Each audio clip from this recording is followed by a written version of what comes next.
Una persona de 25 años acude a consultar con el médico porque observó que en el transcurso de la semana, en varias de sus evacuaciones, había una estructura de aproximadamente entre 3 y 5 milímetros, una estructura de color blanco nacarado con ciertas estrías que tenía forma de pétalos de azahar. Esa estructura llamaba la atención sobre el color de la materia fecal y al observarla detalladamente notó que tenía ciertos movimientos de contractura.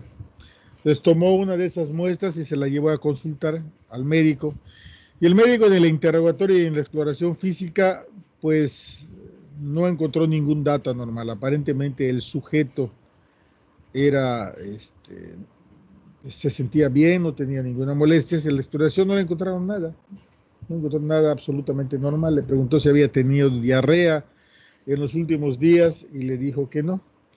Y el sujeto relacionó el evento porque un día de esa semana se había ido a comer a un restaurante y comió en exceso esta comida que nosotros tenemos aquí local que se llama queso relleno, ¿sí? Es de queso gallo, queso holandés relleno, y que después de la comida, de esa comida empezó a pasar esas estructuras que en realidad no le molestaban. Entonces fue a consultar por esa razón. Y eso es lo que ustedes van a tener que resolver en el transcurso de la clase, y en una pausa le voy a preguntar a alguien. Muy bien, entonces vamos a empezar. Vamos a empezar con la clase.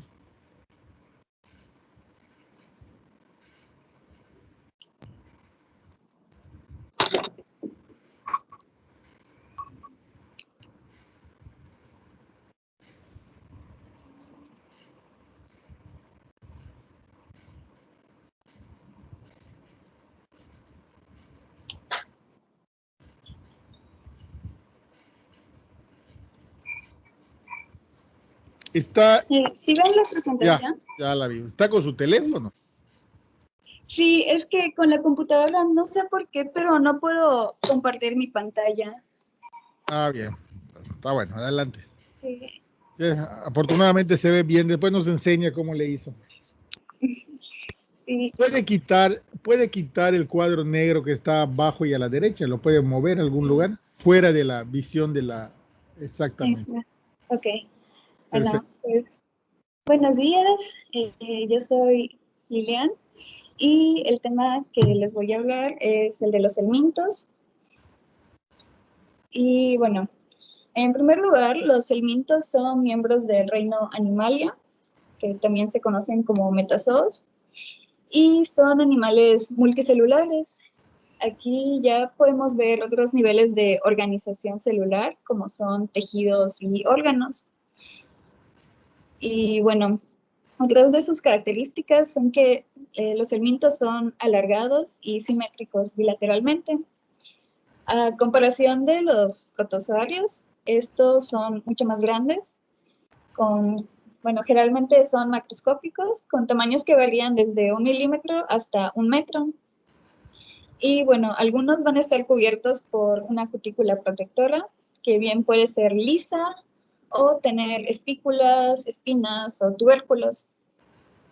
Y bueno, otra de las características representativas es que poseen estructuras de anclaje, como son los ganchos, ventosas, dientes o placas, que lo podemos observar también en la imagen, que vemos dos especies de tenias y podemos observar ahí los ganchos y las ventosas.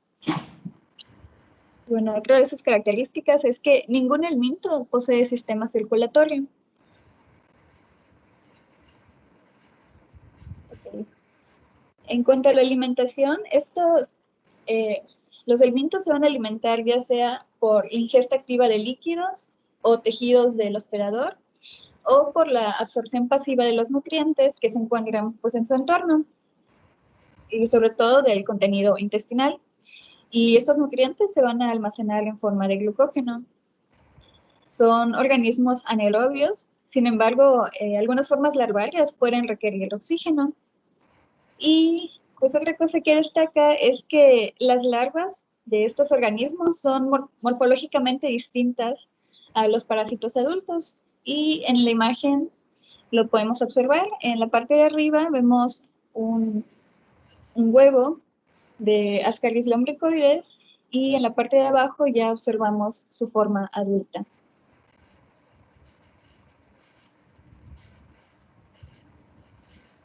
Y bueno, los helmintos son capaces de secretar enzimas que pueden destruir células del hospedador y neutralizar sus mecanismos de defensa celular e inmunológicos. Algunos incluso van a tener la capacidad de alterar las propiedades antigénicas del hospedador y de esta forma eludir la respuesta inmunitaria.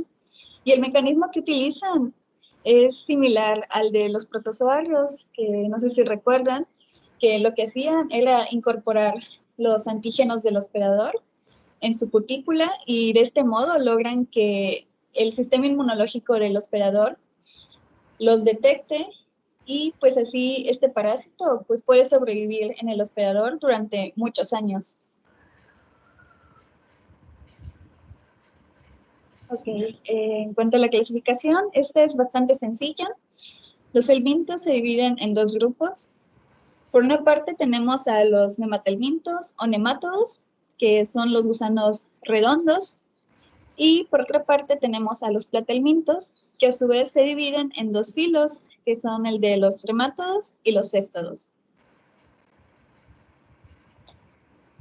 Bueno, empezamos con los nemátodos, que comprende a los gusanos redondos y con cuerpos cilíndricos. Estos van a presentar sexos separados y en la imagen podemos ver la diferencia entre un macho y una hembra de Ascaris lumbricoides. Estos van a poseer igual un sistema digestivo complejo, presentando una cavidad oral y una cavidad anal, y pueden ser parásitos intestinales o también infectar la sangre y los tejidos. Estos generalmente en su forma adulta viven en el tubo digestivo. Y bueno, aquí les puse una tabla donde hay algunos de los nemátodos de importancia médica. Tenemos en primer lugar al Enterobius vermicularis, también conocidos más comúnmente como oxiulos. Las Ascaris lumbricoides, que producen la ascariasis. La Buchereria bancrofti, que produce filariasis. Y la Trichulis trichulia, que produce la trichuliasis. Bueno, y las infecciones por estos organismos se pueden confirmar mediante la detección de sus huevos en las heces. Ok. A ver, deténgase un momentito acá. Okay. Deténgase. Vamos a ver. Iba a salir. ¿Cómo estuvo? No, alguien dejó abierto su micrófono. A ver, entonces, estamos entrando a una parte en la descripción de los parásitos. Muchos de estos, como les dije anteriormente, los vamos a ver en las enfermedades del tubo digestivo y algunos otros los vamos a ver en las enfermedades sistémicas. Entonces, ¿cuál es la relevancia de conocer a grandes rasgos lo que son estos parásitos? Bueno, no solo la estructura del parásito, sino que también es importante que conozcamos su ciclo vital. Cuando empecemos a ver las patologías, vamos a empezar a revisar los ciclos vitales de los parásitos. Y lo que vamos a ver es que algunos parásitos tienen en su forma de llegar a su lugar definitivo un paso transitorio por los tejidos. O sea, tienen un ciclo interno, ¿sí?, antes de llegar al tubo digestivo, varios de ellos. Y en ese ciclo interno que tienen también pueden causar patologías extradigestivas. No todos tienen un ciclo interno, algunos tienen un ciclo directo. Algunos de ellos necesitan, antes de llegar a su etapa de adultos, un intermediario, ¿sí? Y otros, ¿sí?, necesitan de varios intermediarios. De esos creo que solo vamos a ver algunas teniasis de los que necesitan varios intermediarios. En algunos casos se requiere que para que enfermen al humano, estar en la tierra un tiempo, en tierra húmeda y caliente, para que los huevos que ya están fertilizados maduren y pasen por diferentes fases larvarias y regresen de alguna forma al tubo digestivo. Y estos parásitos que requieren de la tierra pues se llaman geohelmintiasis, ¿sí? Porque requieren en su ciclo vital estar cierto tiempo en la tierra. Entonces estamos viendo ciertas características que nos van a permitir saber cómo llega el parásito al tubo digestivo, algunas de ellas cómo nos causan enfermedad o diferentes enfermedades. Ya veremos que cuando veamos los tremátodos, vamos a saber que los tremátodos cuando ingresan nos causan una enfermedad de la piel. Luego cuando migran nos pueden causar una enfermedad pulmonar o una hiperinfección. Y cuando llegan al tubo digestivo nos pueden causar otros cuadros clínicos. Y así es como vamos identificando las patologías y las enfermedades. Pero la otra cosa importante aquí es que el diagnóstico se hace un poquito diferente. Aquí los parasitoscópicos juegan un papel muy importante. Y cuando hablamos de enfermedades del tubo digestivo, los coproparasitoscópicos son la piedra angular todavía hoy en el tratamiento de las enfermedades, en el diagnóstico de las enfermedades. Y si bien ya hay otras técnicas modernas, ¿sí? Sigue siendo los parasitoscópicos las formas más sencillas y rápidas de hacer el diagnóstico. ¿Sí? En el caso podría ser coproparasitoscópico, pero también se pueden estudiar muestras histológicas o algunas secreciones respiratorias para aquellos que tienen un paso tisular. ¿Sí? Entonces, cuando veamos el diagnóstico de las enfermedades y cuando veamos las patologías, vamos a ver las diversas técnicas parasitoscópicas, ¿sí? Para hacer el diagnóstico clínico de las enfermedades. Bien, adelante. Ok, bueno, ahora pasamos a los tremátodos y estos se caracterizan por tener cuerpos en forma de hoja. También poseen dos ventosas musculares, una que es la ventosa oral, que este representa el comienzo de un aparato digestivo que es incompleto, y una ventosa ventral que sirve más como un órgano de adherencia. La mayoría son hermafroditas, es decir, que tienen órganos sexuales tanto masculinos como femeninos en un mismo organismo, y su sistema digestivo es incompleto. O sea, consta de dos tubos laterales que parecen sacos. Y bueno, ahí se puede ver en imagen por el color beige. Y sí. Estos van a tener un ciclo vital más complejo, porque la mayoría de estos van a requerir de diversos hospedadores intermediarios antes de llegar a su forma adulta. Y bueno, algo a destacar es que los moluscos, como los caracoles y las almejas, siempre van a ser sus primeros hospedadores intermediarios. Y bueno, otra característica que también nos puede servir para identificarlos es que los huevos de los tremátodos poseen un opérculo, que es una especie de tapón, que al momento de la eclosión se va a abrir para permitir que la larva salga. De hecho, lo podemos observar aquí en la imagen, en el extremo inferior. Ese taponcito es el opérculo.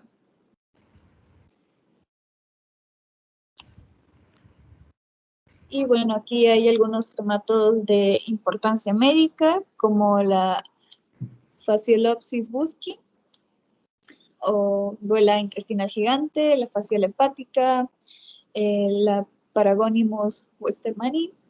Y bueno, como pueden observar, todos estos tienen en común pues el hospedador intermediario, que pues, son los moluscos. Por lo cierto, de estos que están aquí señalados, no vamos a ver ninguno. ¿Nos puede regresar tantito a aquella tabla donde tenían listados varios parásitos? Sí.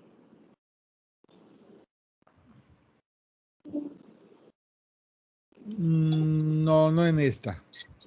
La anterior, una anterior donde tenía varios parásitos en ahí ya. Ok. Entonces, por ahí estamos viendo nemátodos. Perfecto. Entonces, no vamos a ver en esta clase ningún tremátodo. En realidad, porque son enfermedades que son poco frecuentes y lo que hacemos en este curso es tomar las más frecuentes que además se nos olvidan, ¿eh? Se nos olvidan que existan. Cuando salimos de la escuela, solo nos acordamos de las lombrices y de las solitarias. Lo demás se nos olvida y a la hora del diagnóstico se nos olvida cómo hacerlo. Entonces empezamos a dar patadas de ahogado. Adelante. Y bueno, finalmente pasamos a los céstodos. El nombre viene del latín cestum, que significa cinta, y del griego eides, que es con aspecto de. Los céstodos, también llamados tenias, son helmintos largos de cuerpos acintados y que van a estar compuestos por una sucesión de proglótides o segmentos. Todos son hermafroditas y carecen de sistemas digestivos. Entonces, estos se van a alimentar mediante la absorción de los nutrientes a través de sus paredes corporales. Algunos céstodos tienen ciclos vitales simples, sin embargo, otros van a requerir de diversos hospedadores intermediarios.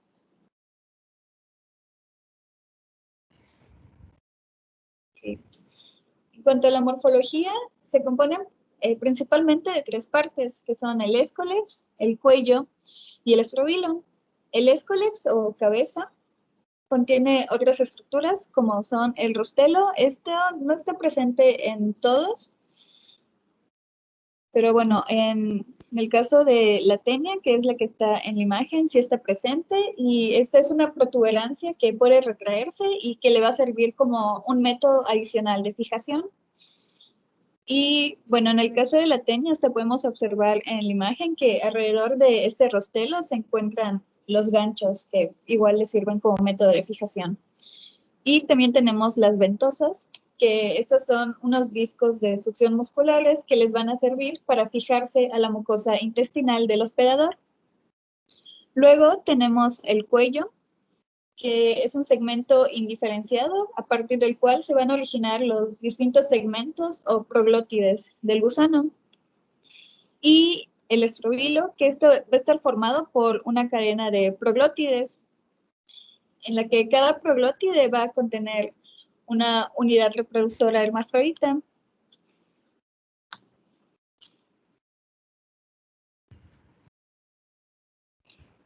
Y bueno, aquí en la tabla podemos observar algunos céstodos de importancia médica, como bueno, la más conocida, la tenia solium. Tenemos también a la tenia saginata, el Echinococcus granulosus y el Hymeneolepis nana. Y bueno, pues eso es todo. A ver, entonces vamos a regresarnos un poquito a ver para qué sirve esto que nos acaban de decir. Les aclaro que cuando veamos las patologías hay que regresar un poquito a ver esto y hay que ver el ciclo vital del parásito. Estos están ahí en la página del CDC que les dejé. Y hay que ver un poco cuál es el mecanismo de daño del parásito cuando veamos la patología, ¿sí? Pero ahorita ha sido suficiente para hacer algunas preguntas, a ver qué tanto se quedó este asunto. A ver, vamos a ver, Ernesto Burgos. A ver, Ernesto, yo hace un rato les dije que uno de los estudios que siguen siendo de importancia, un grupo de estudios que siguen siendo de importancia para el diagnóstico de las enfermedades ocasionadas por parásitos, son la observación de la materia fecal de aquellos parásitos cuyo hábitat definitivo, o sea, su casa definitiva, el lugar donde se alojan cuando son adultos, es el tubo digestivo. Obviamente, si el parásito en su forma adulta no se aloja en el tubo digestivo, pues no, la observación de la materia fecal, el coproparasitoscópico, ¿sí?, No, pues no tiene ninguna utilidad, ¿no? Estaríamos equivocados si queremos ir a buscar algo en la materia fecal cuando el parásito pues no está por ahí, por ejemplo, en paludismo. En paludismo el parásito se encuentra en la sangre. No tiene ningún caso hacerle un coproparasitoscópico, ¿sí? Porque pues, no vamos a encontrar nada absolutamente, ¿no? Ahí lo que tendríamos que hacer es observar otro tejido, que es el tejido sanguíneo, la sangre, ¿no? Ahí iríamos a buscar alguna estructura. Pero a ver, Ernesto, ¿qué sabes tú que se puede encontrar en la materia fecal de una persona que está parasitada en su tubo digestivo? ¿Qué podríamos encontrar que nos pudiera orientar hacia el diagnóstico?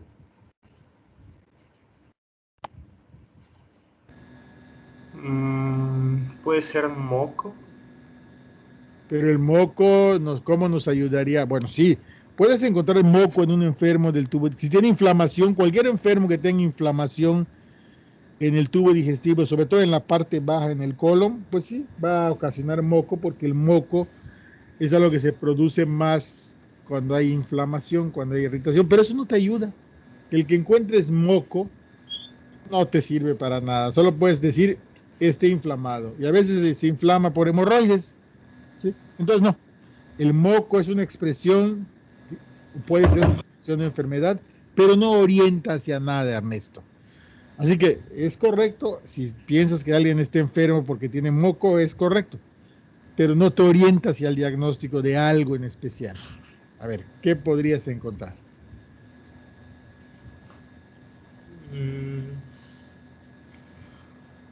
Piénsale, seguro que alguien te lo ha comentado, alguien te lo ha dicho, ¿sí? ¿Qué se podría encontrar en un copro parasitoscópico? Podrían ser huevecillos. Pues exactamente, podrían ser huevecillos. Los parásitos ovan, ¿sí? Y cuando ovan, salen a través de la materia fecal, y a la observación bajo el microscopio podríamos observar los huevecillos. Y ya veremos en la clase que los huevecillos de los parásitos tienen ciertas características que al microbiólogo le permite saber quién está ovando esos huevecillos. Hacemos el diagnóstico al observar los huevecillos, pues hacemos el diagnóstico de la enfermedad o de la parasitosis que se están teniendo. Sí, además, dicho sea de paso, Ernesto, en algunas patologías se puede contar la cantidad de huevecillos por gramos de materia fecal. Y si sabemos cuántos huevecillos pone una hembra al día, podemos estimar con el número de huevecillos por gramos de materia fecal cuántas hembras están ovando en el tubo digestivo. Es como si yo estuviera un gallinero y supiera que cada gallina pone un huevo al día, y llegase yo a contar los huevos y dijera, tengo tantas gallinas ponedoras. Es más o menos similar, ¿no?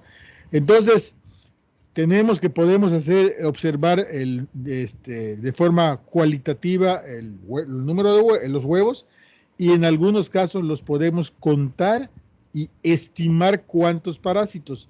Desde el punto de vista clínico, a mí no me sirve de mucho saber cuántos parásitos hay, pero es un indicador de pobreza, es el decir, en tal población y en tal lugar, los niños tienen tantos huevos por gramo de materia fecal, y por lo tanto tienen tantos parásitos, y es un indicador de pobreza. Se ha utilizado como un indicador de pobreza. Bien, Ernesto, entonces tú ya nos dijiste que los huevos son algo que podemos encontrar y que nos puede orientar en el diagnóstico. A ver, vamos a preguntarle si le pregunto a Paula, seguramente me lo va a poder decir, pero quiero ir a Regina. No, Regina no. No. A Yusef, a ver, Yusef, ¿qué otra cosa se puede observar en la materia fecal que nos oriente al diagnóstico de una enfermedad parasitaria del tubo digestivo? Ya nos dijo Ernesto que encontrar huevos es algo que que es de utilidad. De hecho, es cuando pedimos coproparasitoscópicos, lo que el microbiólogo de primera intención nos reporta son huevos de X, Y o Z. A ver, ¿qué otra cosa podríamos encontrar, Yusef? Los mismos parásitos también podríamos encontrar. Exactamente, los mismos parásitos. Sí, los mismos, en muchos casos vemos el parásito completo. Yusef, ¿has visto alguna lombriz intestinal? No, doctor, nunca he visto ¿No? una. No. Ahorita les cuento yo una aventura que tuve respecto a las parasitosis intestinales en mi servicio social. Probablemente cuando se vayan a su servicio social fuera de Mérida, sí, van a tener oportunidad de ver parásitos. Cada vez los vemos menos, afortunadamente. Pero en las zonas marginadas o en los lugares donde todavía donde no hay una plancha de tierra como en Mérida, sí, es más común ver lombrices intestinales. ¿Y por qué no los vemos mucho en Mérida? Porque las lombrices intestinales requieren de la tierra para que los huevos maduren. Y bueno, pues aquí ya no hay tierra. Se acabó. ¿Sí? Pero en otros lugares sí. Entonces ahí es donde probablemente ustedes vayan a ver. Bien. Entonces, perfecto, Yusef. Mayra, ¿qué otra cosa podríamos observar?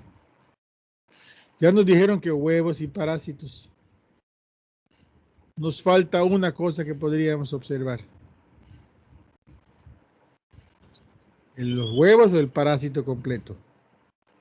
Ya esos son las dos. Pero podemos observar una cosa más. Los coproparasitoscópicos. Mayra.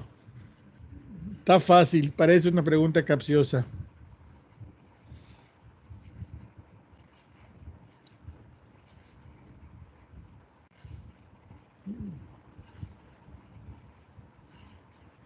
¿Sí me escucha, Mayra? Sí, le escucho.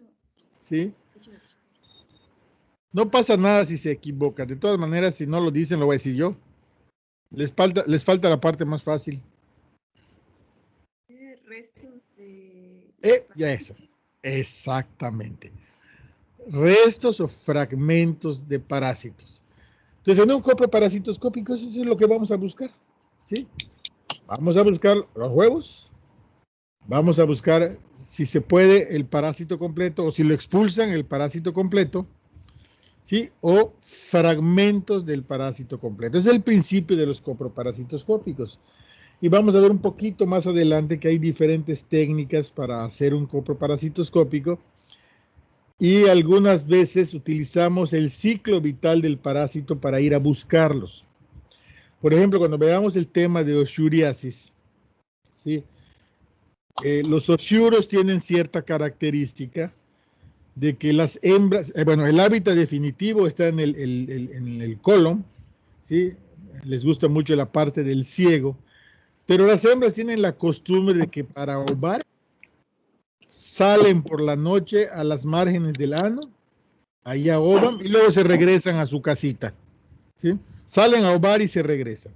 Entonces, con el conocimiento de que eso hacen las hembras, utilizamos una técnica especial de coproparasitoscópico que se llama la técnica de Graham, que también la usamos en hongos. ¿En qué consiste la técnica de Graham? La técnica de Graham consiste en que agarras una batelenguas y le pones una cinta scotch alrededor de la batelenguas, dejando su cara pegajosa expuesta. Entonces, con esa batelenguas o con cualquier estructura parecida a esa batelenguas, lo pegas en las márgenes del ano de la persona que supones que tiene oshuriasis y se pegarían ahí los huevos en la parte gomosa de la cinta. Y esa cinta la montas en un portaobjetos, le pones un colorante, le pones un cubre y ahí lo observas. Y si hay oshuros, seguro que los vas a encontrar allá. ¿Sí? Aquí estás usando entonces el conocimiento del ciclo del parásito para ir a buscar los huevos que sabes que la hembra sale a ovar. Pero otra cosa que nos sirve en saber qué es el parásito, cómo va, cuáles son sus costumbres, es que, por ejemplo, en las mujeres causa una enfermedad que no puede causar en los hombres. Porque al tener la costumbre de salir a ovar, ¿sí? Algunos parásitos pueden eclosionar allá y equivocarse de casa y meterse en la vagina y causar vulvovaginitis. Entonces ya nos causó una enfermedad diferente a la del tubo digestivo. Entonces estamos utilizando el conocimiento de este tema muy básico, ¿sí?, en el diagnóstico clínico y en el conocimiento de la enfermedad. Perfecto. Entonces vamos a regresarnos a lo que yo les dije antes de empezar este bloque de clases de temas. Y les dije que una persona, ya no me acuerdo si de 25 o de 26 años, fue a consultar estando asintomático y teniendo una exploración física normal porque observó unas estructuras entre 3 y 5 milímetros aperladas, ¿sí?, en forma de pétalos de azahar, que además vio que se movían y llevó la estructura y se la enseñó al médico. El médico le hizo unas preguntas, pero no encontró nada que le orientase acerca de la patología. Lo único que le dijo a la persona es que después de comer queso relleno, ese queso holandés, empezó a tener ese problema. Entonces vamos a oír a Atala. Atala, ¿qué cree que fue lo que llevó ese paciente ante el doctor? No sé, un oxígeno. Ahí le puede subir un poquito su volumen, Atala, o pegarse más a su micrófono. Un oxígeno. Un oshiuro. ¿Por qué pensaría Atala que es un oshiuro? Por la forma. Por la forma. Bueno, a ver. ¿Nos pueden poner la diapositiva? Por ahí nos dijeron cuál era el tamaño de un oshiuro. ¿No lo pueden poner?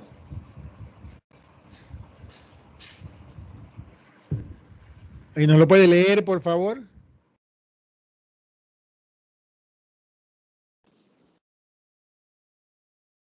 Ahí está. ¿Cuál es el oshiuro ahí de esos? El primero, el que tiene el fondito azul. El que tiene el fondito azul. Ese es un oshiuro. ¿Cuánto mide ese oshiuro? Milímetros, ¿verdad? Pero ¿como cuánto? Me parece que mide de 2 a 3 milímetros el macho y la hembra llega a medir más, como 15. Bueno, es más, ¿no? ¿Y se parece a lo que yo les describí? Atala.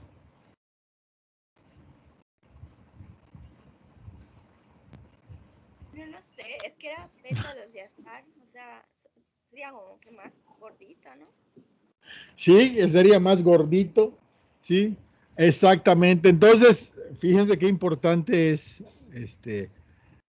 Atala, saber ni siquiera el detalle, un poquito nada más de cómo es el parásito, ¿sí? Un poquitito. Entonces, ya con el conocimiento de tantito de lo que es el parásito, podríamos decir que Oshuro no es, ¿sí?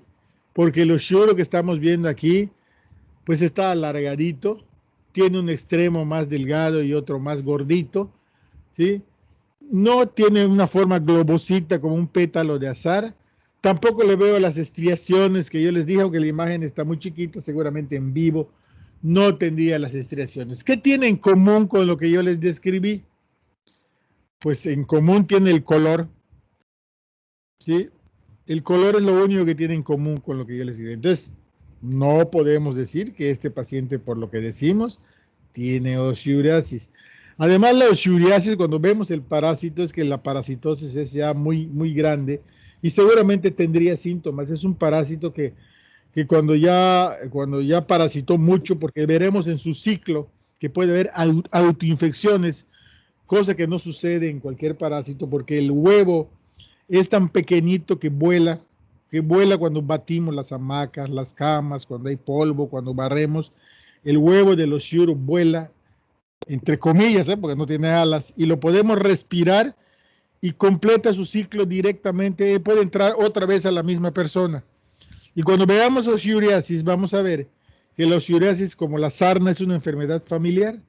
Donde hay un enfermo en la familia de oshiuros, lo más probable es que todos la tengan por el mecanismo de transmisión de la enfermedad. Entonces, Atala se aleja un poquito de lo que les acabo de decir con el paciente, porque el paciente no tiene síntomas, no tiene ningún dato, estamos viendo una estructura que describí de manera diferente y entonces, pues no, eso no parecería ser. A ver, ¿quién quiere levantar la mano y ayudarle a Tala?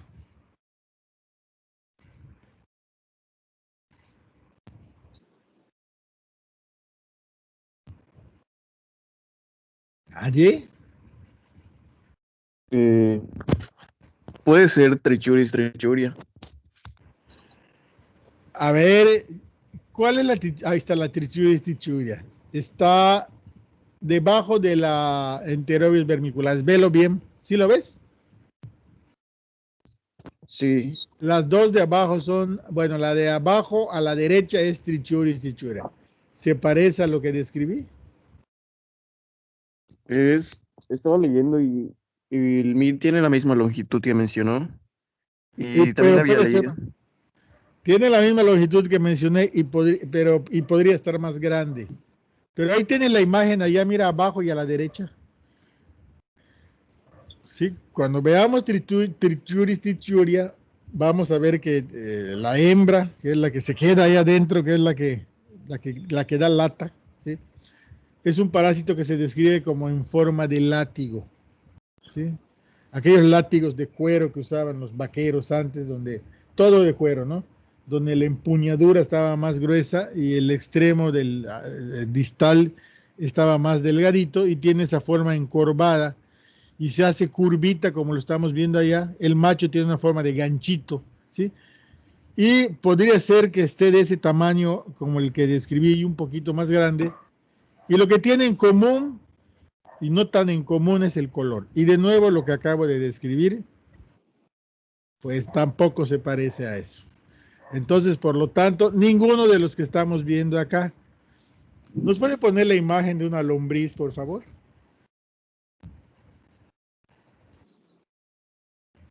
Por ahí la tiene.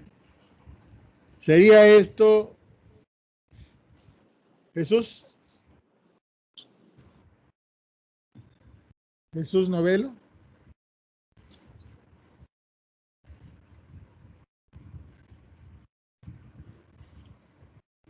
No, por la forma que tiene, parece como una lombriz. Pero además, ¿qué tamaño tiene una lombriz? Están bastante grandes. ¿Tan grandes? Sí, a mí me tocó ver lombrices de más de 20 centímetros, 25 y 30 centímetros. Entonces, la primera conclusión pues, es que parece ser que no es un parásito completo. A ver, ¿quién tiene levantado su mano? Yo, doctor. Sí, Yo, yo, a ver. Fernando, ¿y quién es que no veo? ¿Irene? ¿Lilian? Yo soy Lilian. Paula. Ajá. ¿Quién? ¿Paula tiene levantada la mano? Permítame, deme un Sí. minuto de reflexión porque alguien tocó a mi puerta y todos están durmiendo. Y en este minuto de reflexión, antes de seguir con este tormento, aprovecho para que marquen su asistencia, por favor, ahí en Wadi Virtual.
Bien, ya estoy aquí de vuelta. Entonces, retomando este asunto.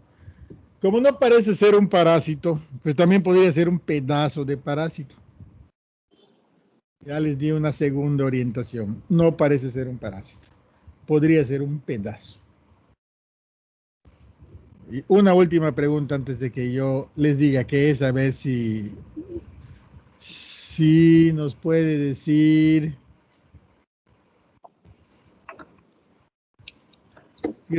Gregorio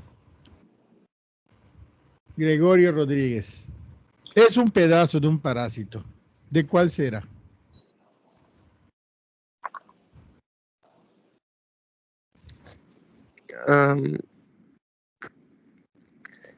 Pues yo pensaba que era en tricuria, pero había No, pero mencionado. a ver, si ya te dije que es un pedazo.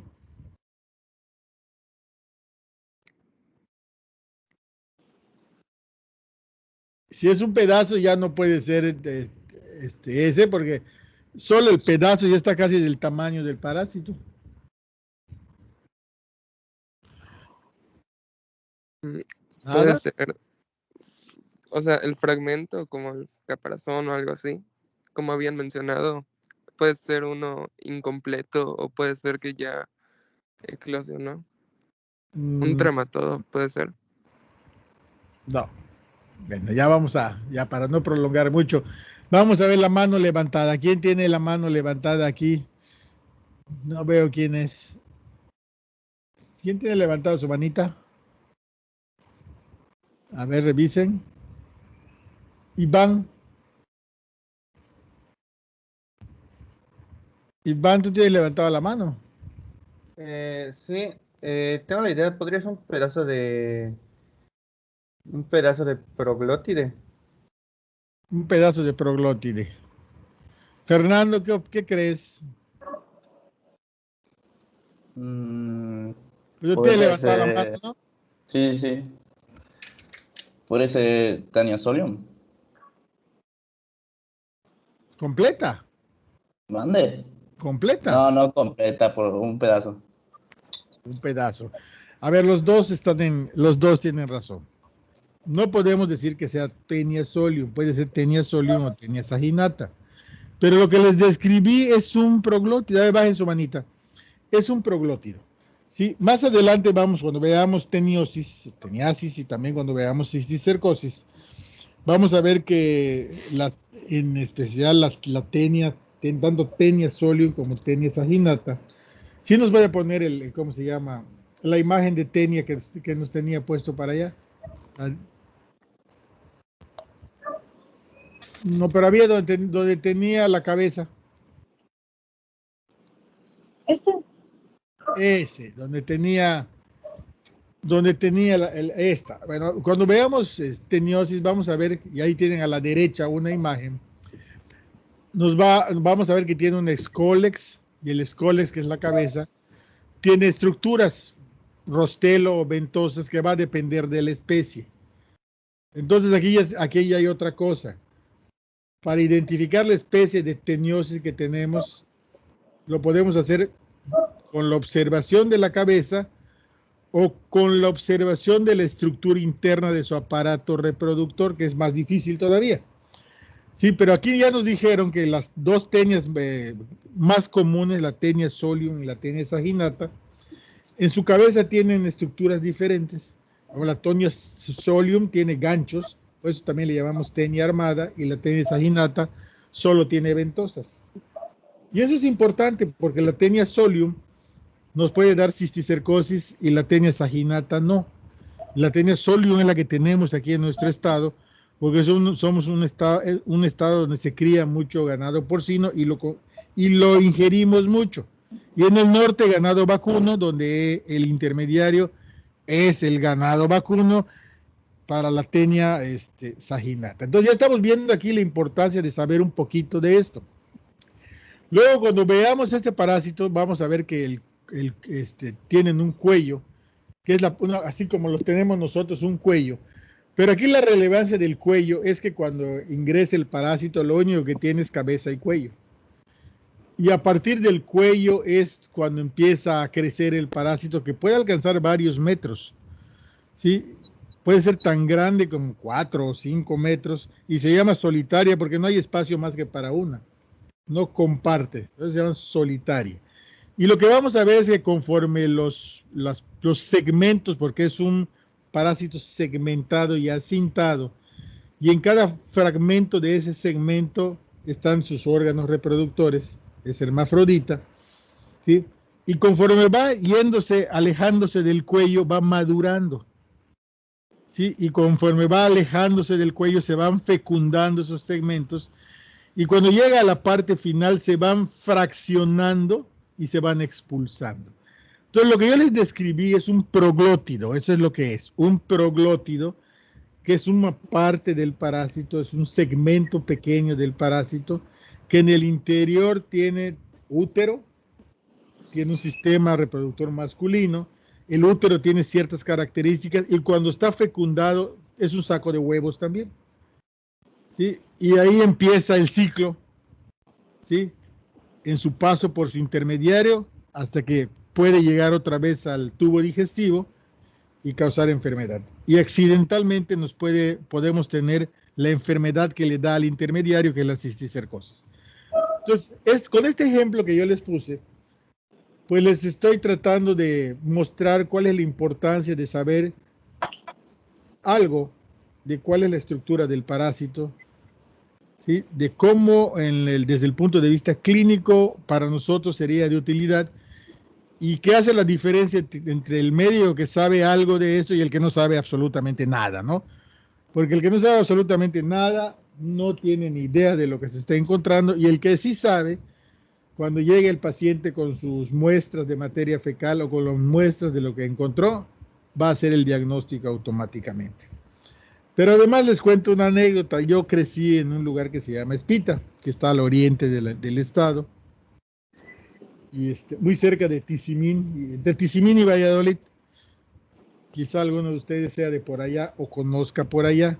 Entonces allí había gente que se preparaba, había gente que estudiaba, y muchas de esas gentes en esa época, en mi época, que casi es la época de los dinosaurios, venían aquí a Mérida, o se iban a Chetumal y llevaban fayuca, llevaban bolas de queso holandés. Entonces, con cierta frecuencia se comía ahí queso relleno, que es una comida bastante condimentada y bastante pesada además, ¿no? Se te empachaba de queso relleno. La verdad es que no te iba muy bien, pero se comía con cierta frecuencia. Entonces, la gente de allá, ¿sí?, relacionaba al queso relleno con la expulsión del parásito. Decía, tienes solitaria, te voy a dar una receta. Come queso relleno. Y déjeme decirle que algunas veces funcionaba, pero yo creo que por la cantidad que comían, ¿no? Entonces, por eso les decía yo que en este caso se asoció la expulsión de los proglótides con esa comida, ¿sí? Muy bien, entonces cuando veamos las patologías nos vamos a regresar un poquito a la estructura del parásito, a la forma de los huevos, al ciclo vital del parásito, para que sepamos cómo vamos a diagnosticarla y entender un poquito de la enfermedad. Bueno, entonces vamos a pasarnos al siguiente tema, ¿sí?, que es la estructura de los hongos. Que dicho sea de paso, la estructura de los hongos, pues, comparte métodos diagnósticos con los parásitos, porque los podemos observar, o con las bacterias, porque también los podemos cultivar a muchos de ellos. Si baja su mano, el que la tiene levantado, a ver, para que no nos confundamos. Creo que es Carlos, ¿no? Eso, Carlos. Entonces, en el caso de los hongos hay hongos que son macroscópicos, hongos muy grandes, ¿sí? Y hay hongos microscópicos, y hay hongos que pueden adquirir las dos formas, la forma macroscópica y la forma microscópica. Y varios de los hongos de importancia médica pueden tener las dos formas. Y entra en una clasificación de los hongos que llamamos dimórficos, ¿sí?, que en unas condiciones son de una forma y en otras condiciones son de otra forma, ¿sí? Entonces, cuando veamos, nos vamos a decir que hay hongos macroscópicos, que son y además pluricelulares, que son los mohos, y hongos microscópicos, que son las levaduras, y los hongos dimórficos, que dependiendo de la condición, pueden ser o levaduras o pueden ser mohos. Y vamos a ver aquí también que con la observación de las estructuras, en muchos de los casos podemos identificar cuál es el agente patógeno que nos está causando alguna enfermedad. Bien, entonces adelante.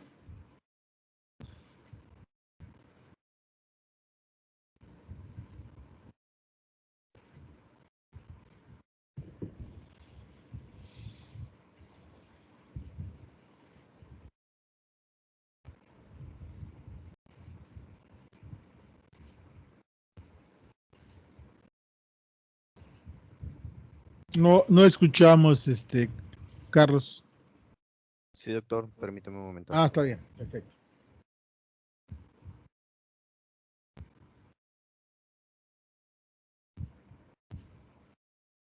Ok, bueno, terminando con el tema de los agentes patógenos, vamos a ver la definición, clasificación y morfología general de los hongos.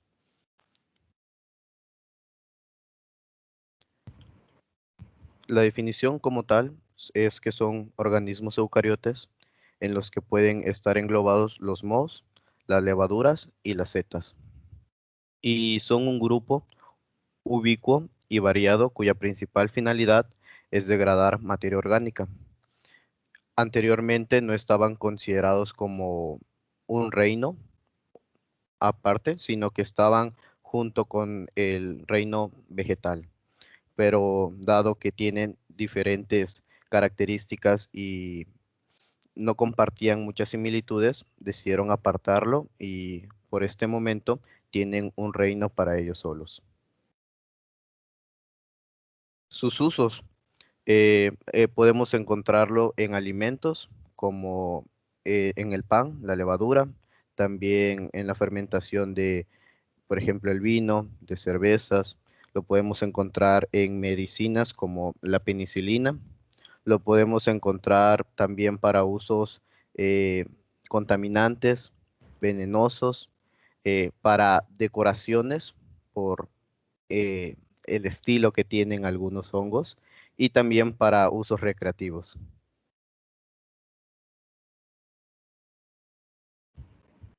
Algunas de las características que tienen y del por qué fueron apartados e integrados a un reino solo es que tienen una pared celular, a diferencia de la mayoría de las células eucariotas, y a diferencia de las células vegetales que su pared celular es de celulosa, esta es de quitina y glucano.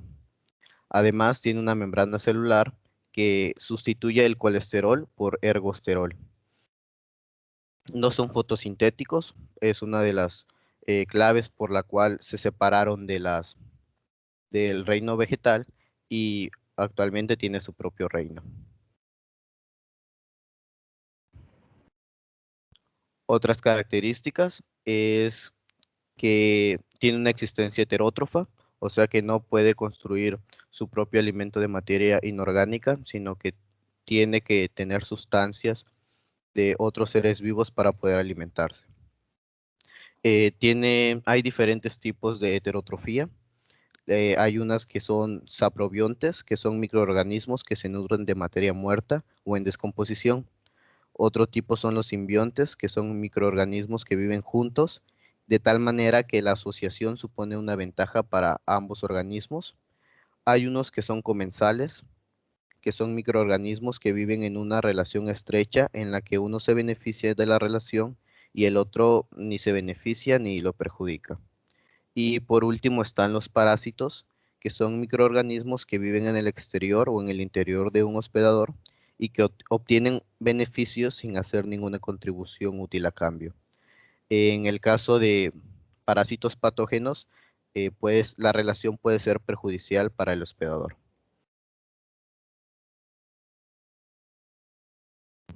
Pueden ser unicelulares o multicelulares.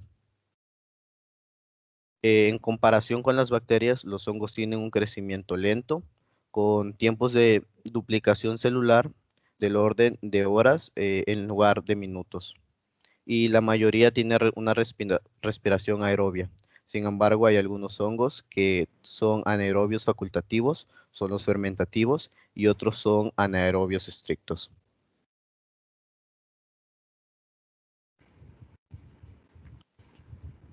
En cuanto a su morfología, podrían clasificarse en dos tipos.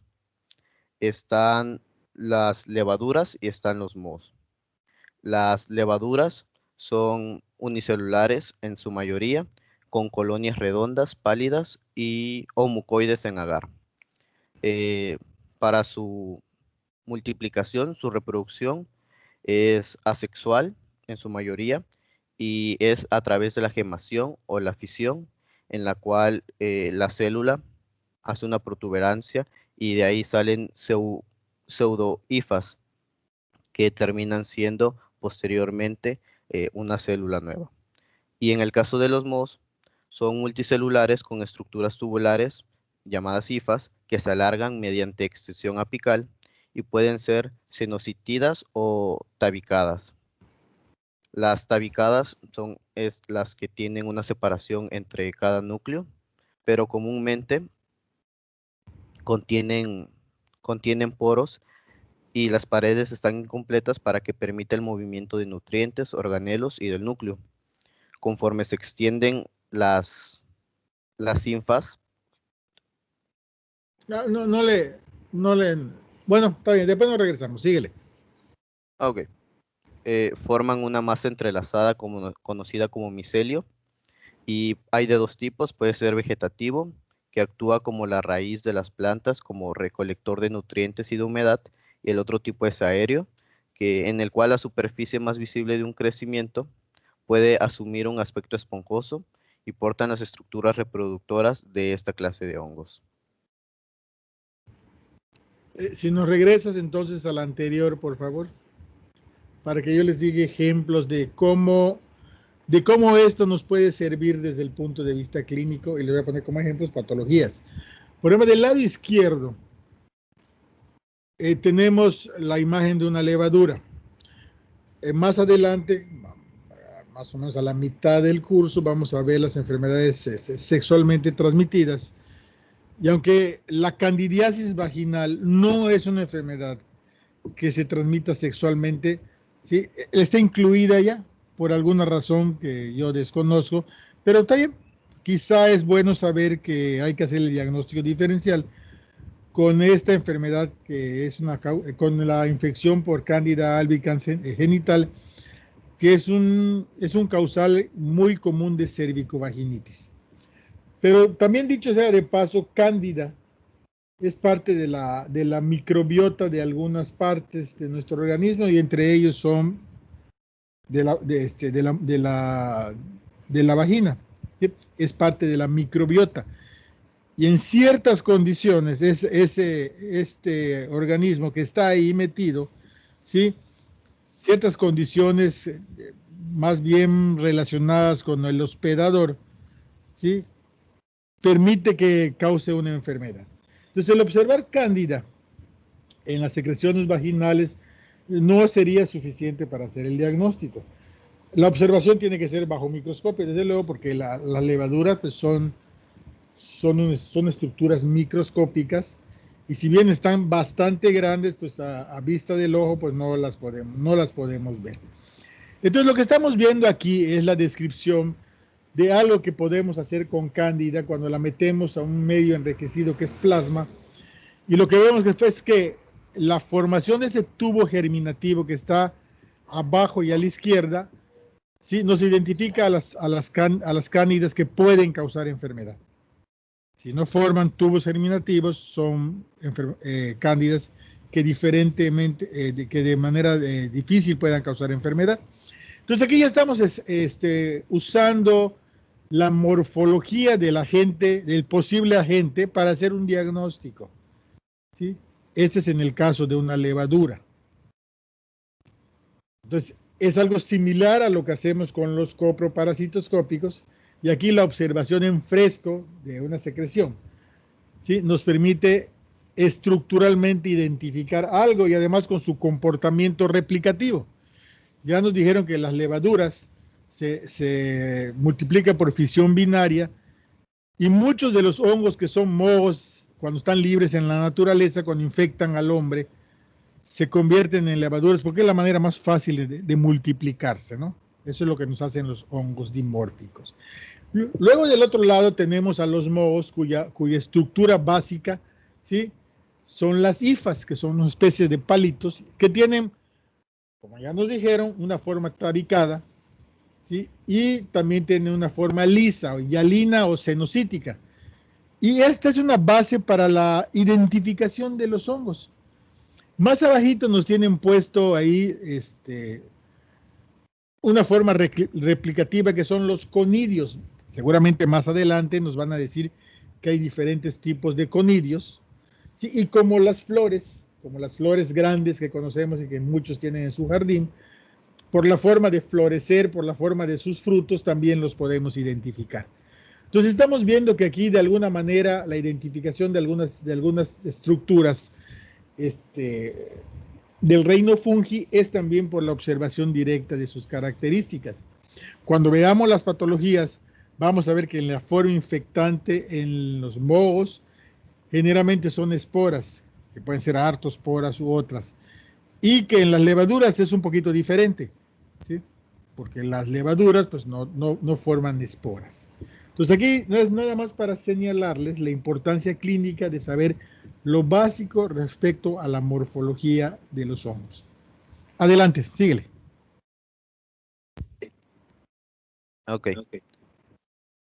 Hay igual algunos hongos de importancia médica que se denominan dismorfos porque pueden aparecer en tanto de levadura como en forma de moho.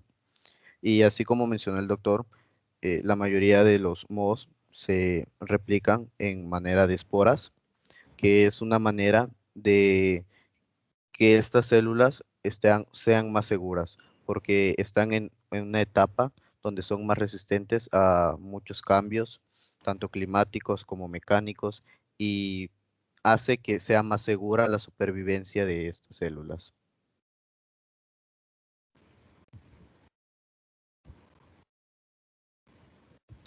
Aquí hay una tabla donde están agrupados. Es una agrupación antigua. El libro mencionaba que ya no se usa, pero anteriormente estaban clasificados por sus características biológicas, morfológicas y reproductivas de los hongos.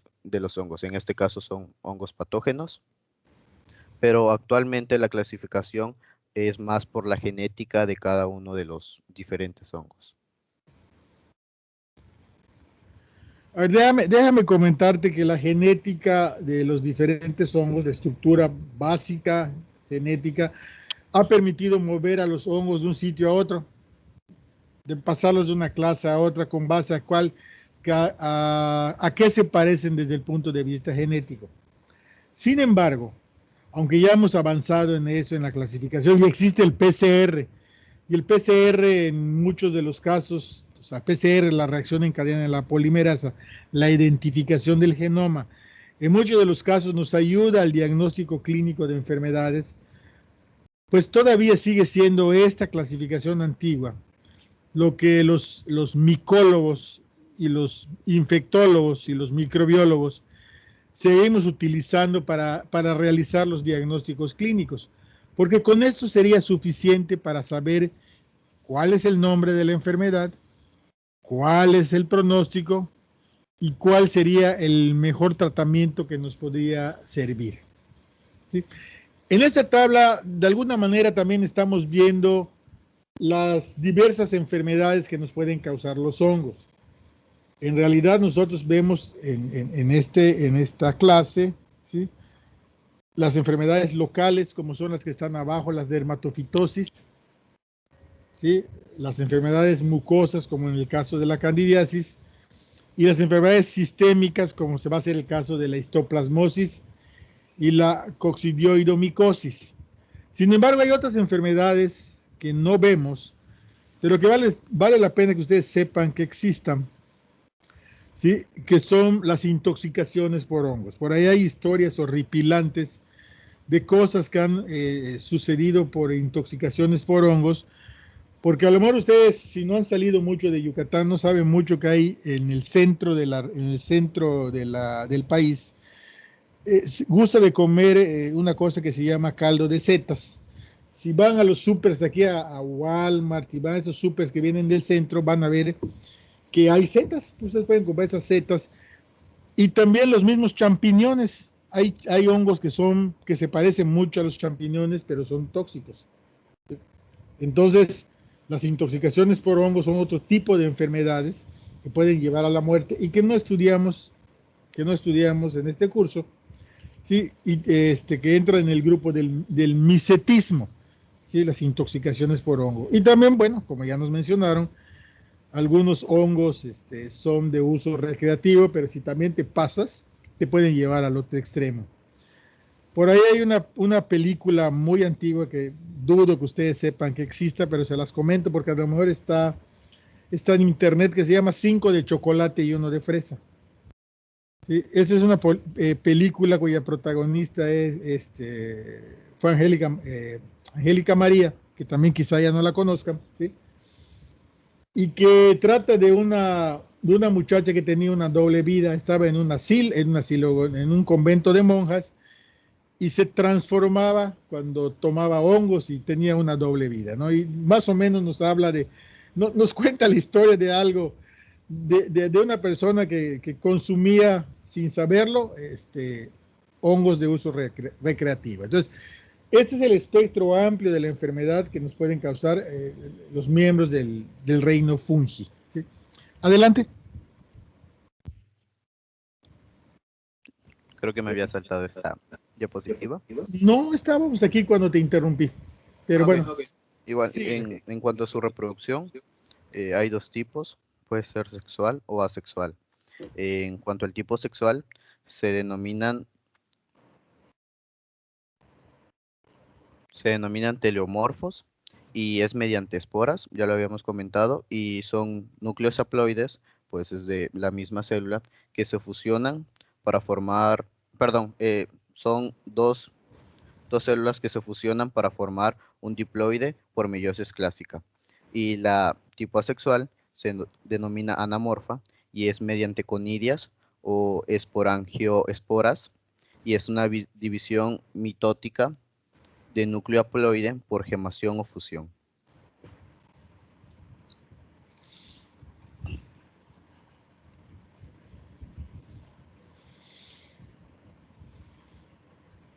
Esta clasificación ahora es desde el punto de vista médico y en esta están por filos, o sea, por subtipos de hongos están clasificadas y son principalmente 4, que los vamos a ver a continuación.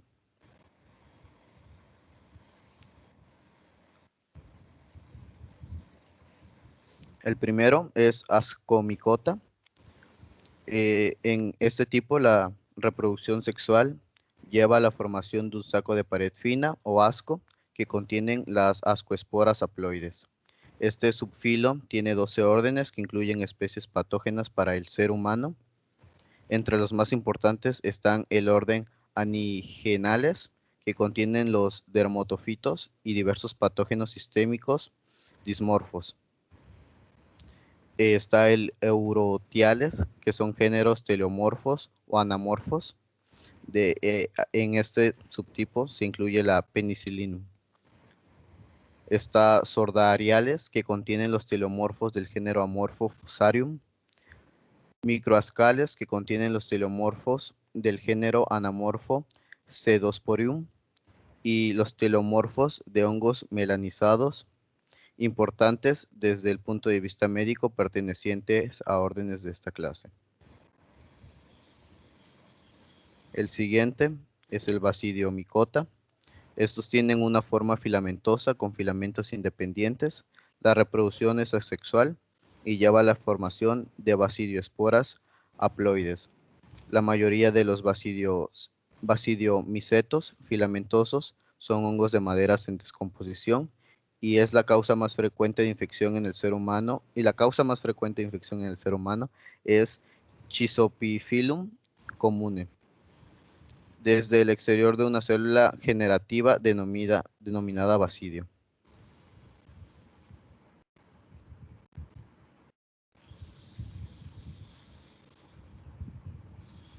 El tercer filo es glomeromyscota. Están formadas por mohos de hifas anchas, pausitabicadas y cenocitidas. Las esporas asexuadas del orden Mucorales están contenidas dentro de un esporangio. Las esporas asexuadas se transportan una a una sobre esporofos cortos y se expulsan de manera forzada cuando están maduras. El orden Mucorales es el más importante desde el punto de vista clínico y comprende los géneros Lichtheimia, Mucor, Rhizopus y Rhizomocur.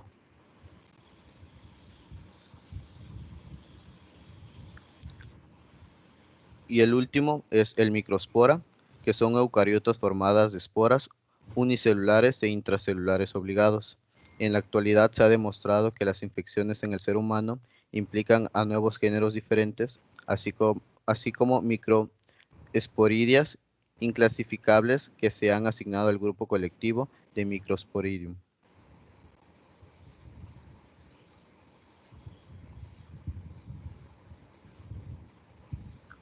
Finalmente, hay una clasificación de las micosas humanas y microorganismos causales representativos, que están clasificadas de acuerdo al tipo de enfermedad que pueden causar. Están las micosis superficiales, que son infecciones limitadas a las regiones más superficiales de la piel y el cabello, no son destructivas y solo tienen importancia estética. Mencionaba la pitriasis versicolor, la tiña negra, en micosas cutáneas y subcutáneas. En mucosas cutáneas son infecciones de la capa queratinizada de la piel, el cabello y las uñas. Y estas infecciones pueden producir una respuesta del hospedador y hacerse sintomáticas. Las micosis subcutáneas afectan a las capas profundas de la piel, como la capa córnea, el músculo y el tejido conjuntivo, y están producidos por un amplio espectro de hongos diversos desde el punto de vista taxonómico. Las endémicas son infecciones producidas por patógenos micóticos dismorfos. Estos hongos muestran dismorfismo térmico y aparecen como algunas levaduras a 37 grados y como mohos a 25 grados. Y generalmente están confinados a regiones geográficas en las que ocupan un ambiente específico. Y finalmente están las micosis oportunistas, que son infecciones que se pueden atribuir a hongos que se encuentran normalmente como comensales humanos o en el medio ambiente. Son microorganismos que afectan cuando el hospedador está inmunodeprimido.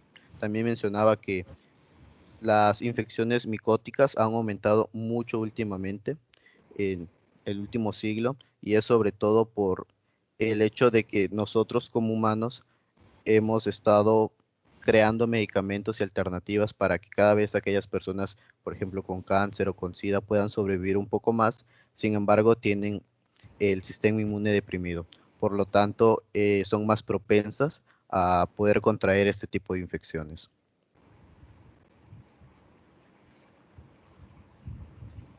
Eso es todo. Perfecto. Muy bien, pues lo que nos acaban de decir, ¿sí? Nos sirve para entender la enfermedad, ¿sí? Más tarde vamos a ver, cuando veamos ¿cómo se llaman? Las patologías, vamos a ver cuál es su forma infectante y cómo lo diagnosticamos, y nos vamos a acordar de esto, ¿sí?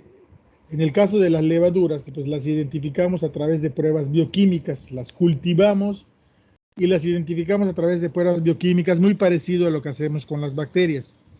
En el caso de los mohos, también los podemos cultivar, ¿sí? Pero los identificamos básicamente al ver la estructura de sus hifas, ¿sí? De la estructura de sus esporas, y con eso pues hacemos un diagnóstico médico micológico, ¿no? Entonces, cuando veamos las patologías, que no vamos a ver muchas, pero sí vamos a ver muchas de piel, por ejemplo, cuando veamos la sección de piel vamos a ver varias enfermedades que afectan diferentes anexos del cuerpo humano. Vamos a ver cómo se diagnostican con observaciones directas en muchos de los casos, y los cultivos los dejamos relegados para fines de investigación. Cuando veamos enfermedades sistémicas, vamos a ver que los estudios de las secreciones o de cortes histológicos y la observación de su forma levaduriforme y hacerlos crecer en un medio artificial para ver sus estructuras de reproducción y sus cifras nos permite hacer el diagnóstico. Entonces nos vamos a ir regresando, ¿sí?, a estos temas básicos para complementar lo que vayamos viendo en la parte clínica de las patologías. Que todavía falta un poquito de tiempo para que lleguemos allá. Muy bien. ¿Tienen alguna pregunta, duda o comentario?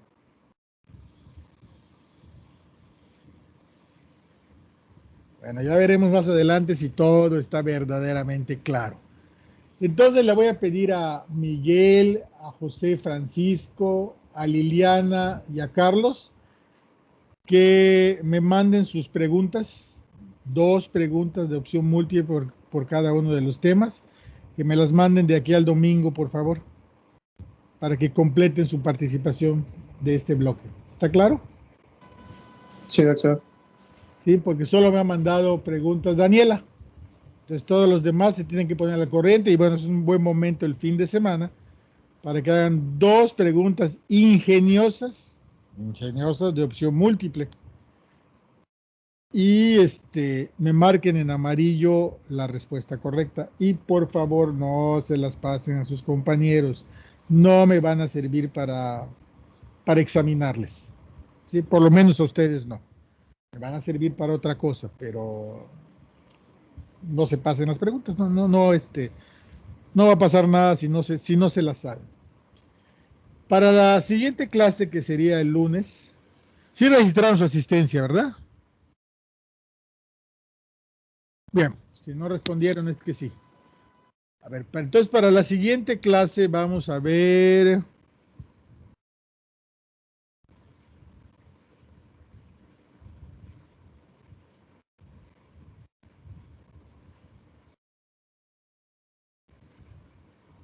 Vamos a ver el modelo de la historia natural de la enfermedad, ¿sí?, que le toca a Ernesto Alonso, mi tocayo, y vamos a ver la interpretación del laboratorio y las reacciones febriles, que le toca a Kelly. Y el estudio y tratamiento del paciente con enfermedades febriles lo preparan, y si tenemos tiempo lo vamos a ver en tercer orden, y le tocaría a Lilian. ¿De acuerdo? A ver, estudio y tratamiento.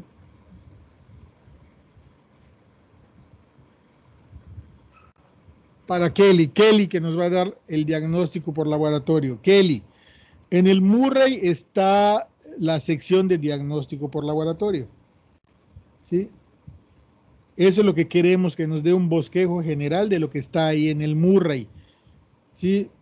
Queremos que nos diga qué son los cultivos, qué es un hemocultivo, qué es un coprocultivo, qué es un parasitoscópico, cuáles son las tinciones, cómo hacemos el diagnóstico indirecto por identificación de antígenos y de anticuerpos, en general cuáles son las técnicas que utilizamos, y al final pues díganos algo del PCR, que no necesitamos saber el detalle, pero sí necesitamos saber qué es el PCR y cuáles son sus modalidades. Eso es lo que necesitamos ver del laboratorio. Hay otras cosas que utilizamos para el laboratorio, usamos radiografías, usamos tomografías, ¿sí?, usamos electroencefalografías, pero no es lo que quiero que nos presenten. Usamos biometrías hemáticas, generales de orina, todo eso lo usamos para hacer el diagnóstico de las enfermedades, pero eso lo vamos a ir viendo con cada enfermedad. Ahorita es un bosquejo general del diagnóstico microbiológico, o sea, del diagnóstico etiológico de las enfermedades. ¿Sale? Sí, muy doctor. Bien. Pues entonces, por ahí hay una diapositiva, hay una presentación, la puede tomar y la puede mejorar, porque le faltaron algunas cosas. Y de las reacciones febriles, pues no va a encontrar mucho. Hay una presentación en internet que puede usar de qué son las reacciones febriles, que no es nada más ni nada menos que determinación de anticuerpos de algunas cosas, ¿no? para que lo veamos. Entonces, más yo le apoyo en la clase cuando surja alguna duda o cuando se atore con algo. Bien, pues que tengan buen fin de semana. Los que tienen que hacer sus preguntas, pues ya tienen doble tarea, porque ahí tienen otra tarea que es para el domingo en la noche, que es entregar su cuadro sinóptico de la microbiota del cuerpo humano. Pues si no hay nada más, bonito fin de semana y nos vemos el lunes. Gracias, doctor. Gracias, doctor, igualmente. Bueno, Hasta el lunes, doctor. hasta el lunes.